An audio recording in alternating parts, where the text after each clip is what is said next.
Good morning dear all student. और आज जो है हम लेकर जो आए नेक्स्ट टॉपिक, उसका नाम है बघेलखंड का पठार। ये बघेलखंड का पठार है और इस पठार का जो निर्माण है, इस पठार का निर्माण कैसे हुआ, अगर सवाल पूछा जाता है एग्ज़ाम में तो याद रखिएगा कि इस पठार का निर्माण जो है विंध्यन शैल समूह और आर्कियन युग की धारवाड़ क्रम की चट्टानों से हुआ है। चूँकि विंध्यन शैल समूह और आर्कियन युग की धारवाड़ चट्टान का मतलब होता है कि यहाँ पर 3 प्रकार की मिट्टियाँ पाई जाती है। एक तो लाल पीली मिट्टी, उसके बाद में जो है लेटेराइट मिट्टी, और उसके बाद में जो है आपको कुछ बलुआ मिट्टी मिलेगी। और यहाँ पर इस क्षेत्र में पीली मिट्टी का विस्तार मिल जाता है, काली छिछली मिट्टी।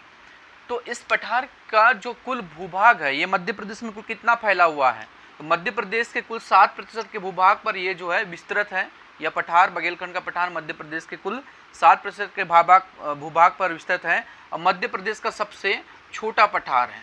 मध्य प्रदेश का अगर सबसे छोटा पठार अगर एग्जाम में पूछा जाता है तो मध्य प्रदेश का सबसे छोटा पठार यही है, जिसका नाम है बघेलखंड। और इसका कुल क्षेत्रफल जो है 25,000 वर्ग किलोमीटर है। इसका उत्तरी अक्षांश 23 डिग्री 40 मिनट उत्तरी अक्षांश से 24 डिग्री 3 मिनट तक उत्तरी अक्षांश। पूर्वी देशांतर विस्तार इसका जो है 80 डिग्री 5 मिनट से 82 डिग्री 30 मिनट पूर्वी देशांतर विस्तार। इस पठार के अंतर्गत में आने वाले जिले आपको दिख रहे हैं, सिंगरौली जिला है, सीधी है, शहडोल है, अनूपपुर है, उमरिया है और डिंडोरी यहाँ के प्रमुख जिले हैं। इस पठार के अंतर्गत में बहने वाली प्रमुख नदियाँ है सोन को जो है चरमावती धर्मावती के नाम से भी जाना जाता है और सोन नदी में जो है सोने के अवशेष मिलते हैं ऐसा ज्ञात है। जोहिला रियन यहाँ की जो है प्रमुख नदियाँ हैं। उसके बाद में मोस्ट इम्पॉर्टेंट सवाल पीएससी में पूछा जाने वाला और वनडे एग्जाम में अधिकांश सवाल पूछा जाता है कि इस पठार के अंतर्गत की प्रमुख चोटी कौन सी है। तो इस पठार की सबसे ऊंची चोटी है देवगढ़ की चोटी, जिसका जो मीटर में विस्तार है वह 10-40 मीटर ऊंची चोटी है। कौन सी चोटी? देवगढ़ की चोटी। उसके बाद में इस पठार पर अगर आए तो इस पठार की जो जलवायु कैसी है, तो इस पठार की जलवायु है उष्णकटिबंधीय। जलवायु अगर पूछता है तो जलवायु इस पठार की है उष्णकटिबंधीय जलवायु है। और इस पठार की जलवायु के साथ साथ यहाँ की वन संपदा अगर देखी जाए तो इस पठार में सबसे ज़्यादा जो है वन संसाधन है, यानी वन संसाधन की दृष्टि से यह पठार संपन्न है। और 50% के भूभाग पर यहाँ पर जो है साल, सागौन, शीशम, तेंदुपत्ता, सेमल, महुआ और अन्य वनों की यहाँ पर तादाद देखने को मिलती है। यानी वन संसाधन की दृष्टि से बघेलखंड का पठार संपन्न माना जाता है। उसके बाद में इस पठार में उष्णकटिबंधीय जलवायु के साथ साथ जो है यहाँ की जो प्रमुख फसलें होती हैं, तो बेटे यहाँ की जो प्रमुख फसलें हैं धान, गेहूँ, सरसों, मक्का, अरहर, अलसी, तिल, मोटे अनाज यहाँ पर मुख्य रूप से देखने को मिलते हैं। ठीक है ना। अब उसके बाद में अगर आगे चर्चा करें तो यहाँ पर मिट्टियों के प्रकार हमने बांट दिए हैं। इसमें मिट्टी संसाधन में देखिएगा यहाँ पर मिश्रित मिट्टी भी कुछ क्षेत्रों में मिलेगी, यहाँ पर लाल पीली मिट्टी भी आपको देखने को मिलेगा और यहाँ पर काली मिट्टी भी देखने को मिलेगा। मैंने इससे पूर्व बताया था कि काली मिट्टी जो है ये जल की मात्रा या नमी की मात्रा काली मिट्टी में सर्वाधिक होती है और ये बहुत ही उपजाऊ मिट्टी होती है। काली मिट्टी का काला रंग टिटेनिफेरस मैग्नेटाइट की वजह से होता है। लाल मिट्टी में जो है लाल मिट्टी में लाल रंग जो होता है वो आयरन ऑक्साइड की उपस्थिति में होता है, क्योंकि इसमें आयरन की मात्रा सर्वाधिक पाई जाती है, यानी लौह तत्वों की अधिकता।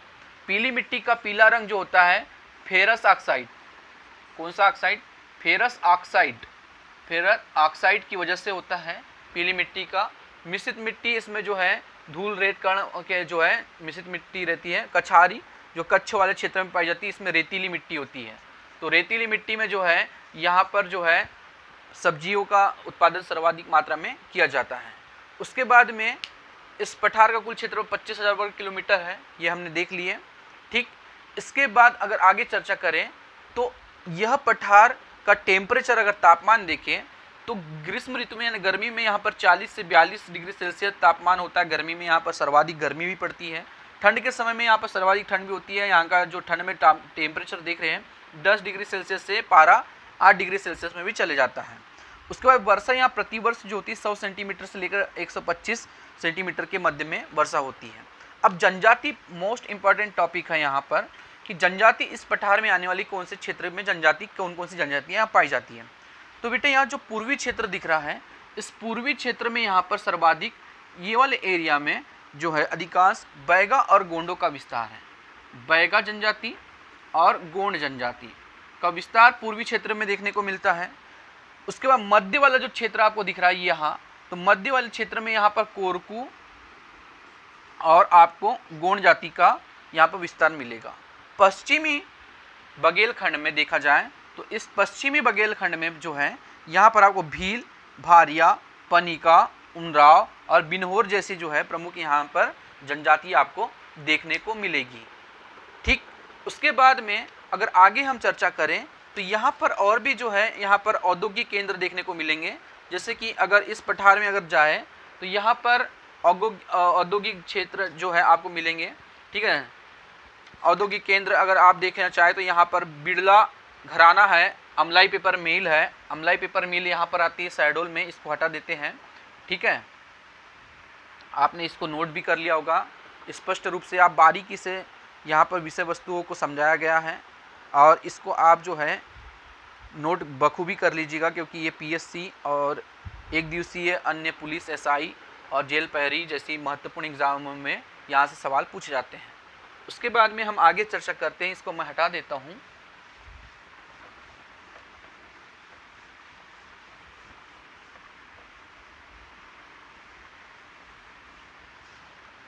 उसके बाद में क्या है कि बेटा इसमें क्या होता है कि अमलाई पेपर मिल कहाँ है। अगर आपको पूछा जाए कि अमलाई पेपर मिल कहाँ है, ठीक है, अमलाई पेपर मिल कहाँ पर है, तो ये है शहडोल में।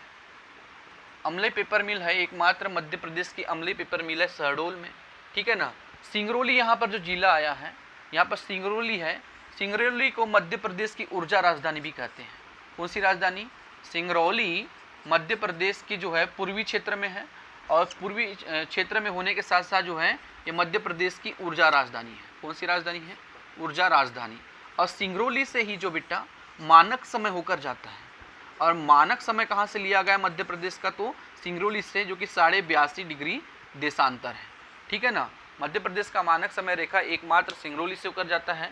उसके बाद में मध्य प्रदेश में लाख से, लाख आपने देखा है जो कि पेड़ों में उगती है, बेर बबूल के पेड़ों में, तो लाख से चूड़ी बनाने का कारखाना, लाख से चूड़ी बनाने का सरकारी कारखाना कहाँ पर है?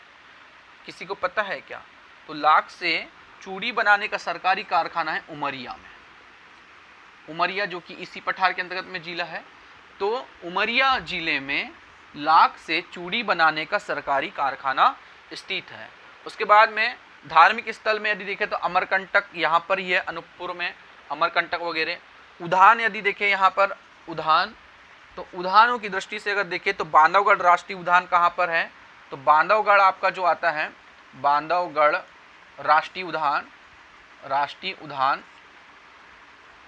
बांधवगढ़ राष्ट्रीय उद्यान कहाँ है? तो ये भी उमरिया में है। उसके बाद में संजय राष्ट्रीय उद्यान कहाँ है? तो संजय राष्ट्रीय उद्यान पड़ता है सीधी में। संजय राष्ट्रीय उद्यान कहाँ पड़ता है? सीधी सिंगरौली में कुछ क्षेत्र आता है, सिंगरौली में उसका संजय राष्ट्रीय उद्यान का कुछ क्षेत्र आता है। संजय डुबरी अभ्यारण्य कहाँ है? तो संजय डुबरी अभ्यारण्य भी आपको पूछता है तो आपको बताना है सीधी सिंगरौली में। सोन अभ्यारण्य कहाँ है? तो सोन अभ्यारण्य आपको पता है कि ये कहाँ पर है? ये भी सीधी और शहडोल में पड़ता है। शहडोल में कुछ क्षेत्र पड़ता है, तो सीधी और शहडोल में कौन सा अभ्यारण्य? तो सोन अभ्यारण्य। पनथपा अभ्यारण्य कहाँ है? तो पनथपा अभ्यारण्य कहाँ पर है? कभी पूछता है एग्जाम में, तो उमरिया में, याद रखिएगा, पनथपा अभ्यारण्य उमरिया में है। उसके बाद में अगर भी सवाल पूछे इस पठार के अंतर्गत, तो महत्वपूर्ण अगर देखा जाए तो कोरंडम जो कि खनिज संसाधन है। अब खनिज संसाधन की यदि बात करें इस पठार की, तो कोरंडम क्या होता है आपको पता है? कोरेंडम, ठीक है ना। कोरेंडम एक धातु है और ये धातु क्या करती है कि कोरेंडम धातु है, इस धातु से जो है हीरा काटा जाता है। क्या काटा जाता है? हीरा या कांच को काटने का काम करता है कोरेंडम। और कोरेंडम जो है सिंगरौली में है।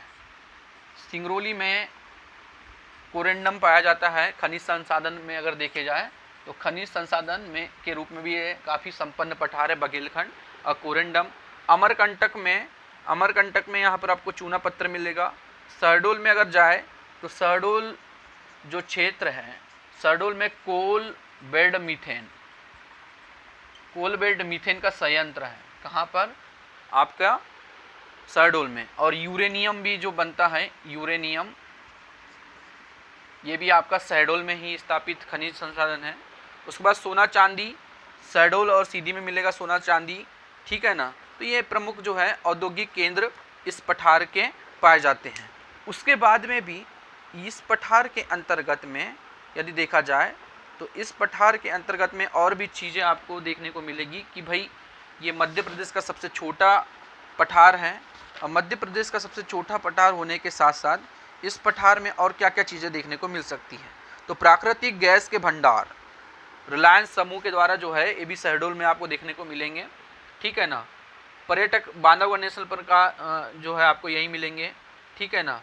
और मध्य से यहाँ पर जो है कर्क रेखा होकर गुजरती, बघेलखंड के मध्य से ही होकर जो है, यहाँ से मध्य से ही होकर जो है कौन सी रेखा गुजरती है? तो मध्य प्रदेश की कर्क रेखा यहाँ से होकर मध्य से होकर गुजरती है, ठीक है ना। उसके बाद में यहाँ पर जो गायन है, इस क्षेत्र के प्रमुख गायन भी पूछता है कभी कभी एग्जाम में कि भाई बघेलखंड के क्षेत्र में गायन कौन से हैं। तो गायन याद रखिएगा, यहाँ पर बधाई नृत्य बहुत ही प्रसिद्ध है। बधाई नृत्य यहाँ का गायन भी है, नृत्य भी है, ठीक है ना, बधाई। उसके बाद में यहाँ पर बसदेवा गायन भी है। बसदेवा गायन किस क्षेत्र का है? तो याद रखिएगा बघेलखंड का है। विदेशिया गायन किसका है? तो विदेशिया गायन किस क्षेत्र का है? तो विदेशिया गायन भी बघेलखंड क्षेत्र का ही है। सहरा नृत्य कहाँ का है? तो सहरा नृत्य भी याद रखिएगा कि सहरा नृत्य भी बघेलखंड का है। उसके बाद में बधाई का आयोजन भी यहाँ पर करवाया जाता है। उसके बाद में बिरला समूह द्वारा यहाँ पर अमलाई पेपर मिल है जो कि शहडोल में ही है, ठीक है ना, शहडोल में ही स्थापित की गई है। उसके बाद में यहाँ पर इसी प्रदेश में यानी कि बघेलखंड के प्रदेश में विंध्याचल ताप विद्युत संयंत्र लगाया गया जो कि मध्य प्रदेश, उत्तर प्रदेश, गुजरात की एक विंध्याचल ताप विद्युत परियोजना। मोस्ट सवाल है, विंध्याचल ताप विद्युत परियोजना ये एमपी, गुजरात और यूपी, मध्य प्रदेश, गुजरात और उत्तर प्रदेश की विंध्याचल ताप विद्युत परियोजना जो है संयुक्त परियोजना है। जिससे इसके अलावा जो इस परियोजना से जो है राजधानी आपका जो है गोवा, दमन, दीव, दादर, नगर हवेली और आपका एक जो क्षेत्र आता है राजस्थान, इनको जो है बिजली प्रदाय की जाती है। यानी कि विंध्याचल ताप विद्युत परियोजना बघेलखंड पठार में ही स्थित है और यह मध्य प्रदेश, गुजरात और उत्तर प्रदेश की क्या है? प्रमुख संयुक्त परियोजना है। गोवा, दमन, दीव और नगर द्वीप जैसे और राजस्थान जैसे राज्यों को जो है इससे क्या की जाती है? बिजली सप्लाई की जाती है, ठीक है ना। तो ये प्रमुख जो है इस क्षेत्र में बिजली प्रमुख उद्योग क्षेत्र है, बिजली है। उसके बाद में यहाँ पर सोना, मैंगनीज, बॉक्साइट, पत्थर, चूना पत्थर वगैरह ये भी जो है यहाँ पर खनिज संसाधन पाए जाते हैं। तो ये आपका जो है बघेलखंड का प्रमुख पठार है। अगर एग्ज़ाम में अगर आपको कभी यहाँ से सवाल आता है तो आपको बताना है कि इस पठार का निर्माण कैसे हुआ। तो विंध्यन शैल समूह से हुआ, आर्कियन धारवाड़ क्रम की चट्टानों से हुआ। इस पठार का कुल भौगोलिक क्षेत्रफल की दृष्टि से यह संपन्न माना जाता है। 7% के भूभाग पर विस्तृत है। मध्य प्रदेश का सबसे छोटा पठार है, ठीक है। यहाँ की प्रमुख नदियाँ सोन, जोइला और रिहंद है। और प्रमुख जनजाति आपको पता है कि पूर्वी, मध्य और पश्चिम क्षेत्र में बैगा, गोंड, कोरकू, गोंड और भील, भारिया, पनिका, उमराव और बिन्होर है, ठीक। तो इसी के साथ में इस बघेलखंड के पठार को समाप्त किया जाता है। और आपको यह जो टॉपिक्स है महत्वपूर्ण, परीक्षाओं में आपको बहुत ही लाभ मिलेगा। यहाँ से आप चीज़ों को नोट करते जाइए उसकी आप नोट्स भी बना सकते हैं, पर्सनल नोट्स बना सकते हैं। और चैनल अच्छा लगे या वीडियो अच्छे लगे तो इसको सब्सक्राइब करना ना भूलें, कमेंट करना ना भूलें और इसको ज़्यादा से ज़्यादा शेयर करें। Thank you, good day.